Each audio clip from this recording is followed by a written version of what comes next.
మిత్రులారా, ఆరోగ్యాభిమానులందరికీ నమస్కారం. ఇవాళ వివిధ రకాల జబ్బులు వస్తూ ఉంటే వాటిని తగ్గించుకోవడం ఎలా అనేది అదొక వేరే సమస్య. కానీ జబ్బులాగా సమస్యలాగా మారినటువంటి సమస్యల్లో ఒకటి ముఖ్యమైనదిగా ఉంది బాగా బరువు ఎక్కువ ఉండడం. అంటే చాలా కుటుంబాలలో ఒకప్పుడేమో ఏదో అనుకునేవాళ్ళం, కానీ ఇప్పుడు ధనిక కుటుంబాల్లో, మిడిల్ క్లాస్ కుటుంబాల్లో, పేద మధ్యతరగతి కుటుంబాల్లో, అన్ని కుటుంబాల్లో కూడా వెయిట్ పెరగడం అనే అంశం ఒకటి అదొక పెద్ద సమస్యగా మారింది.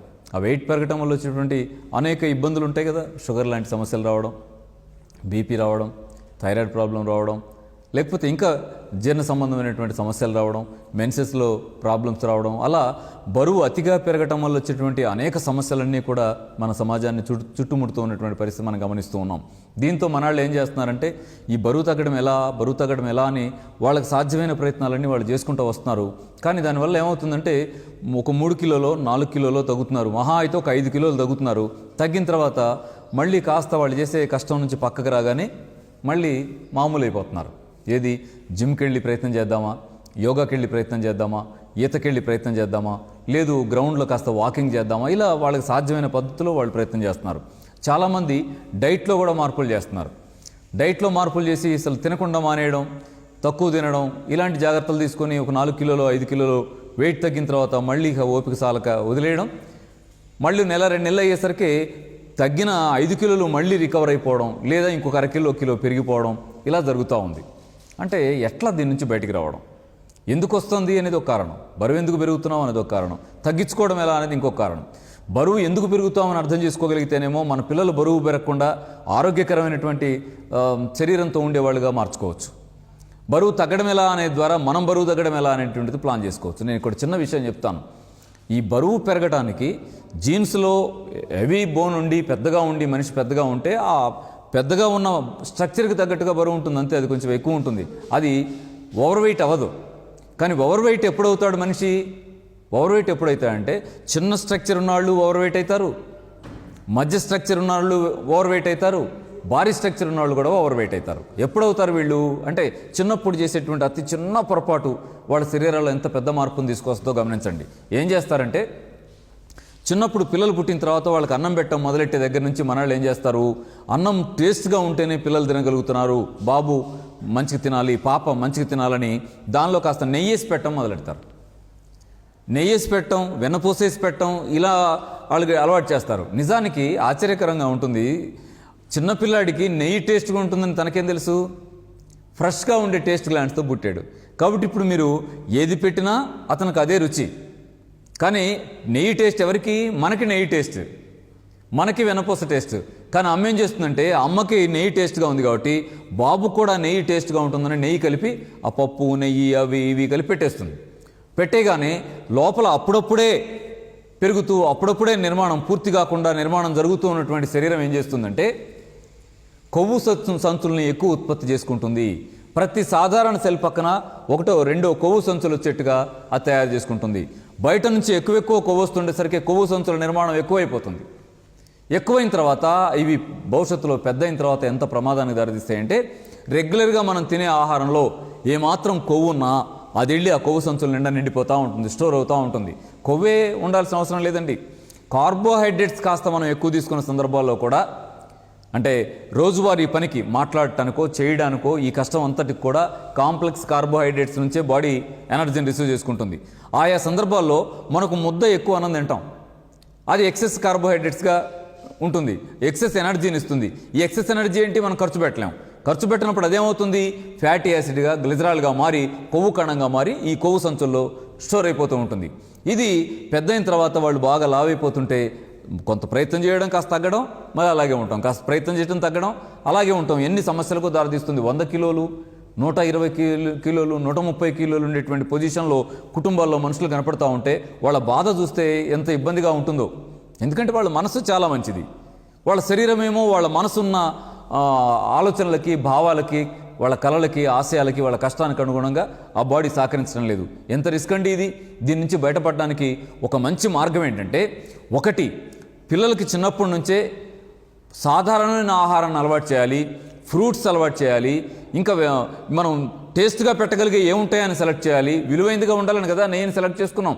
విలువైందిగా ఉండటానికి వీలుగా ఆ డ్రై ఫ్రూట్స్ ఉంటాయి. ఆ డ్రై ఫ్రూట్స్ అన్ని పౌడర్ చేసి పెట్టడం ఎలా, ఇంకా వివిధ రకాల పద్ధతుల్లో పెట్టడం ఎలా అని ఫ్రూట్స్ వైపుగా, వెజిటబుల్స్ వైపుగా, డ్రై ఫ్రూట్స్ వైపుగా ఆలోచించుకోవాలి తప్ప నెయ్యేస్తే బలం అనే వైపుగా వెళ్లకుండా ఉంటే పిల్లల్ని ఊపకాయలుగా మార్చే వైపుగా చేసేటువంటి ప్రయత్నాలు తెలియకుండానే మనం చేసే ప్రయత్నాలు ఆగిపోయినట్టు అవుతాయి. పెద్దవాళ్ళు వీళ్ళు పెద్ద అయిన తర్వాత నష్టపోవడం కాదండి. చాలా కుటుంబాల్లో చిన్నపిల్లలే ఇంతలా ఉండిపోతున్నారు. పాపం వాళ్ళు ఎంత రిస్క్ అయిపోతున్నారో కాబట్టి దృష్టిలో పెట్టుకోవాలి. అలాగే పెద్దవాళ్ళు వెయిట్ తగ్గడానికి చేసేటువంటి ప్రయత్నాల్లో తీసుకోవాల్సిన జాగ్రత్త ఏమిటంటే అన్నం తినకుండా మానేసి వెయిట్ తగ్గుదామని చూడద్దు. ఫుడ్ అంతా ఇవ్వకుండా మార్చేస్తే ఏమవుద్దంటే సెల్స్ అన్ని ఎప్పుడు ఇస్తారా వీళ్ళు, ఎప్పుడు ఫుడ్ ఇస్తారని ఎదురు చూస్తున్న పొజిషన్ వస్తుంది. మీరు తినటం మొదలెట్టిన తర్వాత మామూలుగా తినేదానికంటే ఇంకొక కాస్త ఒక 100 గ్రాములు ఎక్కువ, 50 గ్రాములు ఎక్కువ తినే పొజిషనే బాడీ డిమాండ్ చేస్తుంది. వెంటనే స్టోర్ చేసేస్తుంది. కాబట్టి తినడం మానేసి వెయిట్ తగ్గాలనేటువంటి ప్రక్రియ సరైనది కాదు. తింటూనే వెయిట్ తగ్గాలనేటువంటిది మాత్రమే మీకు దీర్ఘకాలం చేయడానికి వీలునిస్తుంది. చాలా ఎక్కువ కిలోలు వెయిట్ తగ్గడానికి కూడా మీకు అవకాశం ఇస్తుంది. ఎలా, ఏం తినాలి? అన్నం తింటే మరి బరువు పెరిగిపోతాం కదా, తింటూ బరువు ఎలా తగ్గుతాం అంటే తినడానికి అన్నమే ఉందా? అలా కాకుండా ఆరోగ్యకరమైనటువంటి ఆహారాన్ని ప్రకృతి, మనందరి సృష్టికర్త ప్రకృతి మాత మనకి ఇచ్చింది కదా. వాటిలో మీకు వెయిట్ తగ్గడానికి బాగా ఉపయోగపడే ఏంటంటే ఫ్రూట్స్. వెయిట్ తగ్గదలుచుకున్న వాళ్ళు మార్నింగ్ టిఫిన్ అంటే ఫ్రూట్సే, రాత్రి భోజనం అంటే ఫ్రూట్సే అని సెలెక్ట్ చేసుకోండి. ఫ్రూట్స్లో కూడా వెయిట్ పెంచే ఫ్రూట్స్ ఉన్నాయండి. ఆటి జోలికి వెళ్ళొద్దు. ఉదాహరణకి అరటిపండ్లు బాగా తిన్నారనుకోండి, వెయిట్ పెరుగుతారు. అరటిపండు తినొద్దు, ఖర్జూర పళ్ళు తినొద్దు, సపోటా తినొద్దు, సీతాఫలం తినొద్దు, మామిడి పండ్లు తినొద్దు. ఇవి కాకుండా మిగతా ఫ్రూట్స్లో ఏవైనా సెలెక్ట్ చేసుకోండి. 1,00,000 ఫ్రూట్స్ ఉన్నాయి. బొప్పాయి ఉంది, జామ ఉంది, పుచ్చకాయ ఉంది, కర్బూజా ఉంది, కిరాదోస ఉంది, క్యారెట్స్ ఉన్నాయి. ఎన్ని రకాలు ఉన్నాయి కదా. ఇంకా చాలా రకాలు, బత్తాయి ఉంది, కమలా ఉంది, నారింజ ఉంది, అలా చాలా రకాలు ఉన్నాయి కదా. వీటిని సెలెక్ట్ చేసుకోండి. వాటర్ కంటెంట్ ఎక్కువ ఉండాలి, ఫైబర్ పర్సెంటేజ్ ఎక్కువ ఉండాలి, లోపల రిపేర్కి కావాల్సినటువంటి మైక్రో న్యూట్రియంట్స్ని మనకి సరిపడా అందించగలిగేగా ఆ ఫ్రూట్స్ ఉండాలి. అలాంటి సెలెక్ట్ చేసి ప్లేట్ నిండా పెట్టుకొని ఉదయము రాత్రి ఆహారం అంటే ఫ్రూట్సే అని పెట్టుకోండి. మీకు ఎంత అద్భుతమైన ఫలితాలు వస్తాయో. రోజుకి 3.5-4 లీటర్ల నీళ్లు తాగుతూ 2 పూటల ఫ్రూట్స్ తింటూ మీరు శరీరానికి కాస్త శ్రమ ఇయటానికి వీలుగా యోగాని సెలెక్ట్ చేసుకోండి. మీరు యోగా కాదు, వాకింగ్ చేసినా సరిపోతుంది. వాకింగ్ చేయండి, లేదా ఈతకెళ్ళండి. ఈతో వాకింగ్ వచ్చేస్తూ కాదు మేము ఆరోగ్యకరమైన ఉన్నంతలో అభివృద్ధి చెందినటువంటి పద్ధతిని మేము ఎంచుకుంటామంటే యోగాకి వెళ్ళండి. యోగా చేస్తూ ఆహార నియమాలు పాటిస్తూ మీరు 30 కిలోలు 40 కిలోలు వెయిట్ తగ్గిన వాళ్ళు ఎంతమంది ఉన్నారో మా 20 ఏళ్ళ అనుభవంతో చెప్తున్నాం. లక్ష్మి గారు, గాంధీ చౌక్ నుంచి వచ్చిన లక్ష్మి గారు 45 కేజీల వెయిట్ తగ్గారు. అంటే ఈ జీవన విధానం ఏం చేస్తుందంటే మీకు ఆరోగ్యకరమైనటువంటి ఆహారాన్ని తీసుకోవడం ద్వారా నష్టాలు జరగకుండా కాపాడుతుంది. కార్బోహైడ్రేట్స్ తగ్గిపోవడం వల్ల క్రమంగా లోపల ఉండేటువంటి రిజర్వ్ సోర్స్ని ఖర్చు పెట్టుకోవాల్సిన పొజిషన్ని శరీరానికి తెస్తుంది. ఆరోగ్యకరంగా ముడతలు లేకుండా, లూజ్ అయిపోకుండా, శుభ్రంగానే న్యాచురల్గా వెయిట్ లాస్ అయిపోయి మీరు ఆరోగ్యకరమైన శరీరాన్ని పొందుతారు. ఇలాంటి పద్ధతిని పాటించాలని, ఆరోగ్యాన్ని సాధించడానికి, ఆరోగ్యకరంగా వెయిట్ లాస్ కావడానికి ఈ సిద్ధార్థ యోగ విద్యాలయం చేస్తున్న ప్రపోజల్ను ఉపయోగించుకోవాలని మనస్ఫూర్తిగా మీ అందరినీ కోరుకుంటూ ఉన్నాం. మిత్రులారా, ఇవాళ మన కుటుంబాల్లో వస్తున్నటువంటి జబ్బుల్లో ఎముకల నొప్పులు కూడా ముఖ్యమైనవిగా ఉన్నాయి.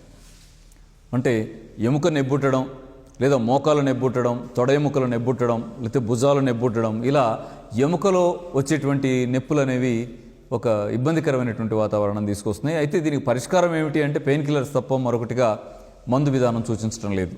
మనకు తెలుసు, సాధారణమైనటువంటి అనేక పెయిన్ కిల్లర్స్ వాడుతూ నొప్పుల్ని తాత్కాలికంగా అడ్జస్ట్ చేసుకుంటున్న వాళ్ళు, లేదా పారాసెటమాల్ లాంటి ఉదయం ఒకటి, మధ్యాహ్నం ఒకటి, సాయంత్రం ఒకటి మింగుతూ ఒళ్ళు నొప్పులు లేకుండా జాగ్రత్త చేసుకుంటున్న వాళ్ళు మనం అనేక మందిని చూస్తాం.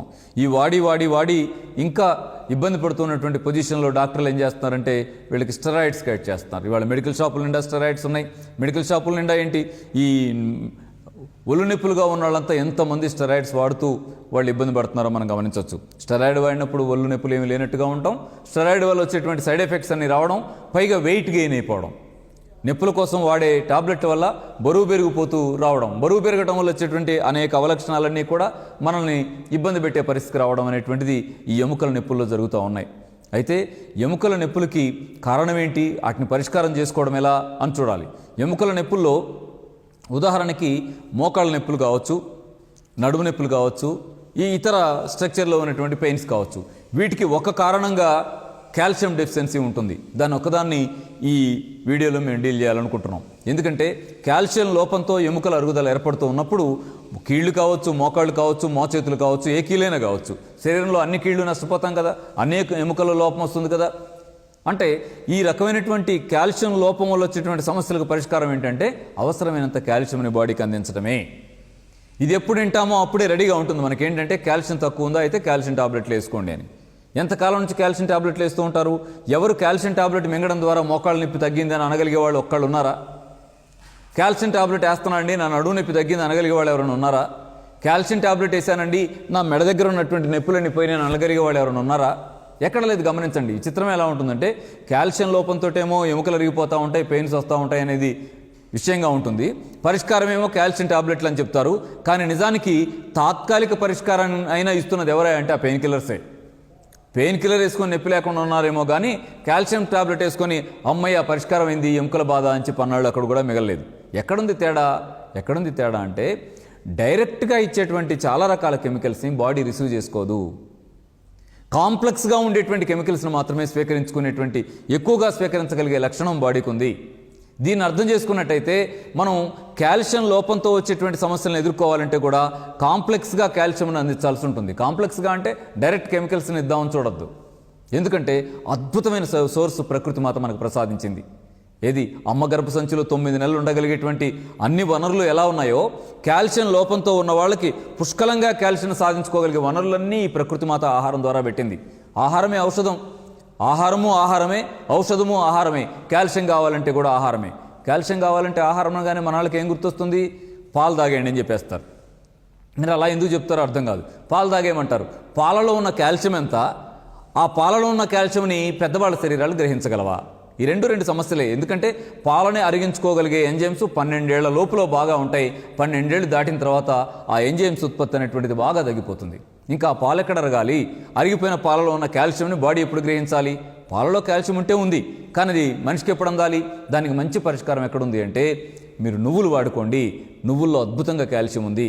తోటకూర వాడండి, తోటకూరలో కాల్షియం ఉంది. మునగాకు వాడండి, మునగాకులో కాల్షియం ఉంది.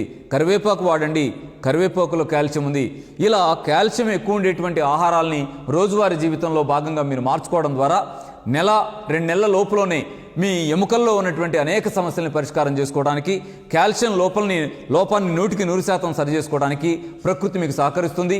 ఈ పద్ధతిని అనుసరించాలని, మీరు కాల్షియం లోపాన్ని ఎదుర్కోవడానికి ఈ ఆహారాన్ని మీ రోజువారీ ఆహారంలో బాగా మార్చుకోవాలని కోరుకుంటున్నాను. అయితే ఇక్కడ నువ్వులు ఎలా వాడాలంటారు? నువ్వులు ఏంటి? దోరగా వేయించి పౌడర్ చేయండి. కూరలో వండేటప్పుడు కూరల్లో 2-3 స్పూన్లు నువ్వులు వేయచ్చు కదా, టేస్ట్గా ఉంటాయి, కావాల్సినంత కాల్షియం అందుతుంది. అలాగే ఖర్జూర పండులో కాల్షియం ఎక్కువ ఉంటుంది. ఖర్జూరాన్ని నువ్వుల్ని కలిపి లడ్డూలాగా చుట్టొచ్చు కదా. ఉదయం ఒక లడ్డు, సాయంత్రం లడ్డు తిన్నాం అనుకోండి, కావలసినంత కాల్షియం అందినట్టే కదా. అలాగే మీరు తోటకూరలో 100 గ్రాముల తోటకూరలో 300 మిల్లీగ్రాముల కాల్షియం ఉందంటారు. మీరు ఒక కట్ట తోటకూర తీసుకొని దాన్ని జ్యూస్గా మార్చి వడకట్టి పిప్పి తీసేసి తేనె నిమ్మరసం యాడ్ చేసి మార్నింగ్ ఒక గ్లాస్, ఈవినింగ్ ఒక గ్లాస్ తీసుకోండి. ఎంత కావాలో పుష్కలంగా మీకు కాల్షియం అందినట్టే కదా. కరివేపంగుని అలా జ్యూస్ తీసుకోవచ్చు కదా. మనం అలాగే మునగాకుని జ్యూస్ తీసుకోవచ్చు కదా. ఎన్ని అద్భుతమైన వనరుల్లో ప్రకృతి మాత మనకి కాల్షియం స్వీకరించడానికి పెట్టింది. దాన్ని గ్రహించాలని, ఆరోగ్యవంతులుగా మారాలని మనస్ఫూర్తిగా మిమ్మల్ని కోరుకుంటూ ఉన్నాం.